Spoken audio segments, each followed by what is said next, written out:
Greetings, schools! I'm Benthelooney, and welcome back to Octoberfest.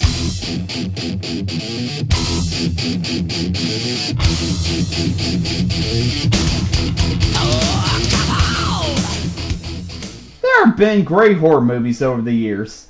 There have been several bad ones as well. And there have also been several incredibly insulting horror remakes. Like that. But there have also been some horror movies that are so bad that they're considered not only to be some of the worst horror movies of all time, but some of the worst films of all time. A perfect example of this would be Manos, The Hands of Fate. That's right, I'm planning on reviewing a film that caused many film goers to go insane. A movie that's up there with Troll 2 and Plan 9 from Outer Space when referring to its level of horribleness. Yeah, it's only considered one of the worst films of all time. It can't be that bad, right? So, get ready to be driven to an early grave. Here is my review of Manos, The Hands of Fate. So, we start off with a family of three sitting in a car, and they are talking about how to get to a certain vacation spot. Didn't take long for this movie to not make me care about what's going to happen. I hate to say that, but there is just something about the way this opening scene goes that just turns me off right away. Well, if I'm bored with this movie, I hope this movie isn't going to last much longer. Oh god, what did I get myself into? So, the family is made up of a mom, a dad, and a little girl, and to make the ride go by smoothly, the family starts to sing Row, Row, Row Your Boat. Yes, sing that song. It's the only song you can afford with your $19,000 budget. So, the family starts to drive off in their car, and the title is seen. Oh boy, we're going to get to read the credits of this movie. They should pop up any time now. Don't worry, they'll be there. I think. Okay, they're driving. And they're driving. And they're still driving.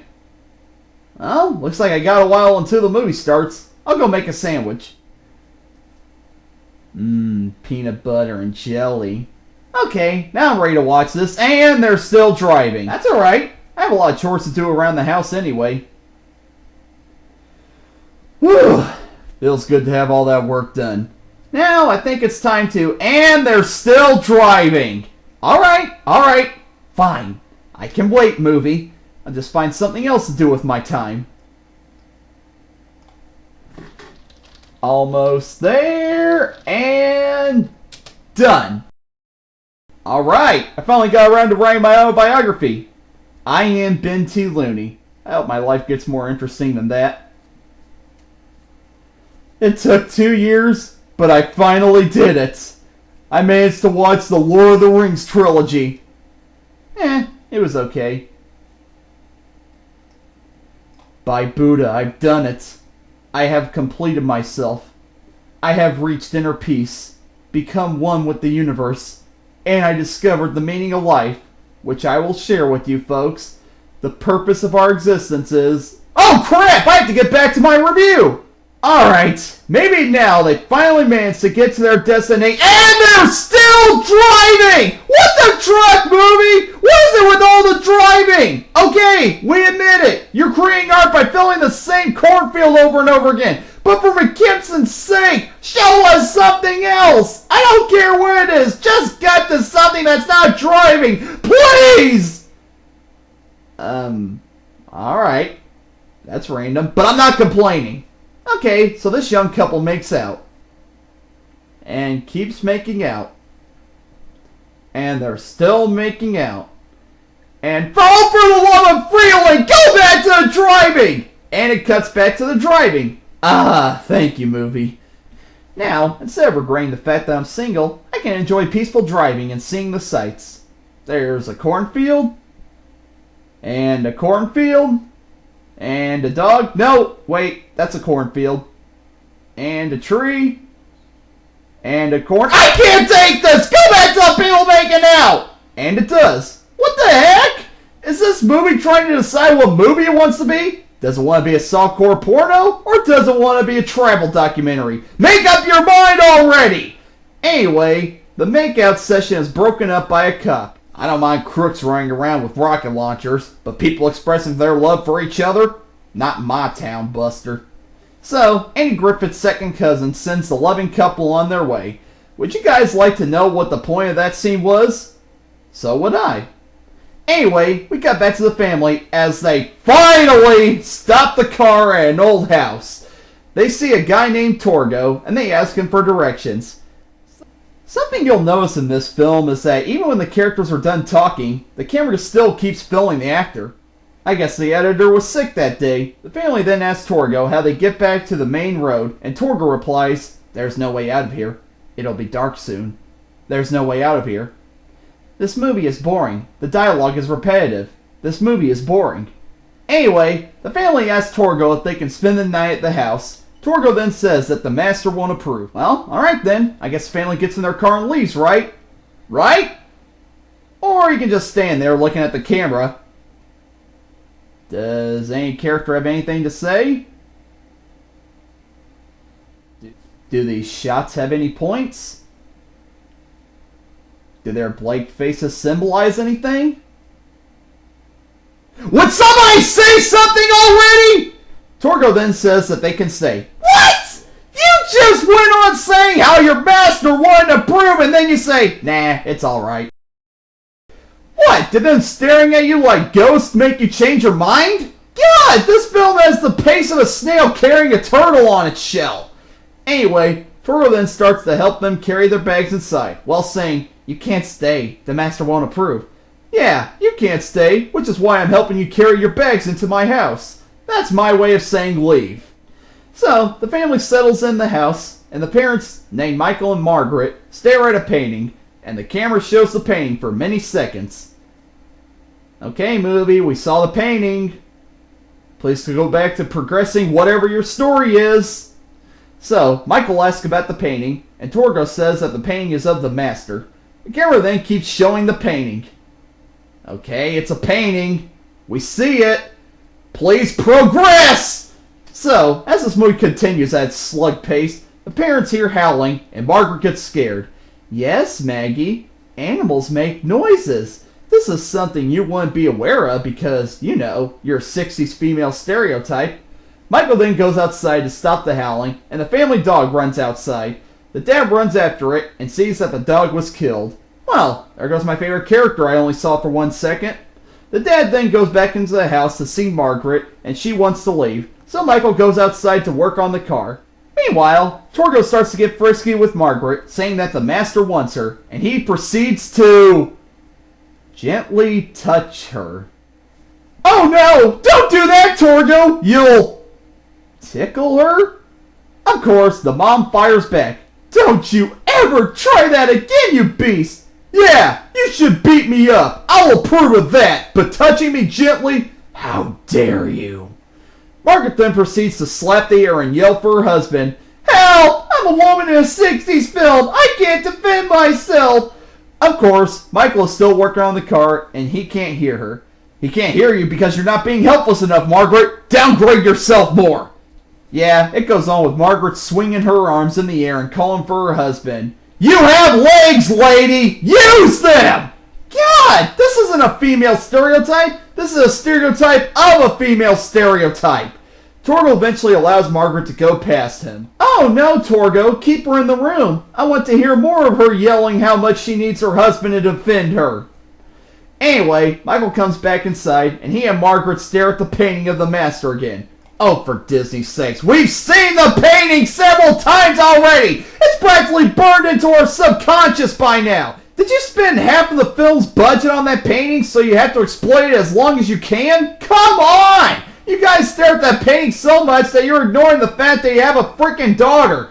She could get up and walk right out of the house and you wouldn't even notice. And guess what? That's exactly what happens. Oh no! Our daughter ran away! Why do we have the son Nerds to blame cartoons for it? Anyway, they search for Debbie, who is their daughter.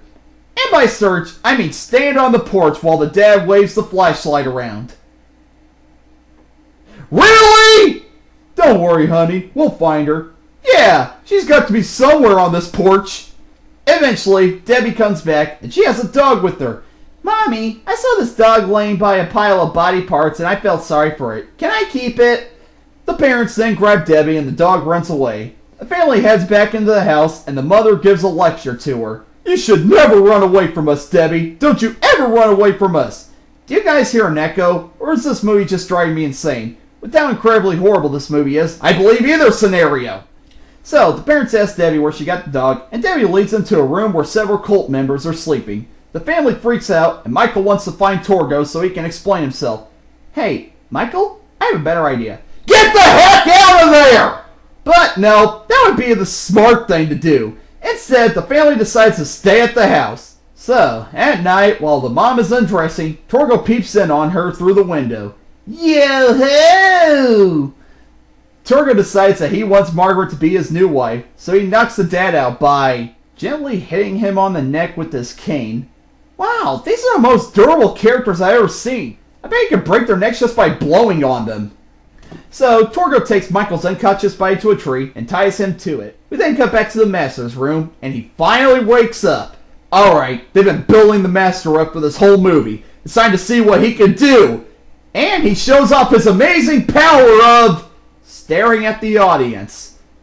Oh no, he has the power of a Looney Tunes character that's had all the humor and charm sucked out of it. Ah! Well, this movie is really starting to actually become straightforward and get the plot going. We can't have that! Let's cut back to the young couple making out! Why? What is the point of the makeout session? Are you trying to make horny guys who aren't paying attention to the movie start giving a crap? Well, let me tell you, it's not working! I've heard of movies adding in fan service for the main purpose of driving people in, but this is ridiculous! This movie doesn't even care if it has nothing to do with the rest of the movie, it just shoves it in there. It has no regrets. God, never have I complained so much about something that I'm guessing is meant to turn me on. Anyway, guess what? The cop breaks him up again. Seriously, cop, there are murderers running around, guys robbing banks, and parents abusing their children. And you decide to crack down on couples expressing their love for each other? You're the kind of people that several taxpayers are paying for? Anyway, we cut back to the Master who preaches to Manos and he wakes his wives up. The wives say that they want to kill Debbie. One of the wives also says that it's Torgo's fault that the family is at the house and that Torgo should be dealt with. The Master then says to that wife that it's her fault the family is there and she'll have to be dealt with later. What? What did she have to do with this? She's been asleep for half of the movie. And so have you, Master. So how the heck would you know if she did anything? In fact, how the heck did she know that Torgo let them stay at the house if she was asleep as well? I guess Manos gives them powers or something like that. So, the Master leaves to go deal with Torgo, and some of the wives say that they must save the girl. The other wives disagree, and they begin to fight by gently shoving each other. My God, this movie did it. It made a cat fight that isn't arousing or entertaining in any way. Bravo, movie! Bravo! Anyway, the Master finds Torgo and says that Torgo failed him, and the Master wants to kill Torgo. So the Master proceeds to wave his hands in front of Torgo. Oh no, don't wave your hands in front of him! You can give him kidney cancer! It then cuts to one of the wives finding the body of Michael and proceeding to kiss him and then slap him. Then comes back to the wives fighting. Yeah, take that! How do you like being gently shoved? The Master then breaks up the gentle shoving session and prepares the sacrifice for Manos. Torgo is placed on a stone bed and the wives proceed to massage him to death. Torgo's hand is then cut off, thrown into the fire, and Torgo just runs away. So, whatever happens to Torgo? I'll let you make up your own scenario. Michael eventually gets loose from the tree and runs back to the house. Margaret tells him that she wants to leave. You wanted to leave, Margaret? I didn't know, seeing as how you're still at the freaking house! So, the family remembers that they have legs, and they finally make a run for it. One of the wives sees that the family is not at the house, and she tells the Master, they're gone. Well? Aren't you gonna answer? Okay, I guess find them! Ah! Jeez, did it really take your brain that long to decipher what they're gone means? So, the family keeps running with the Master's wives in pursuit. The family will manage to get away, just as long as they don't trip. They're in the desert, so it's impossible for them to, and they keep tripping. Come on! You can't even manage to walk over grass without tripping? It's stuck in grass! But then, Margaret comes up with a brilliant idea. Let's go back. Don't ever think about looking at the house.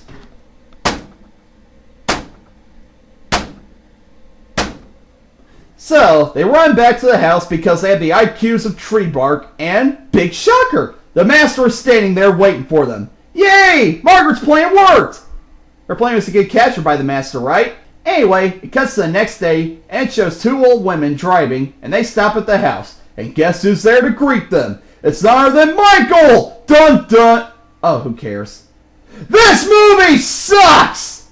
So much that it becomes a freaking masterpiece! Yes, the dialogue is repetitive and basic, the characters are incredibly stupid and durable, and the editing is lazy.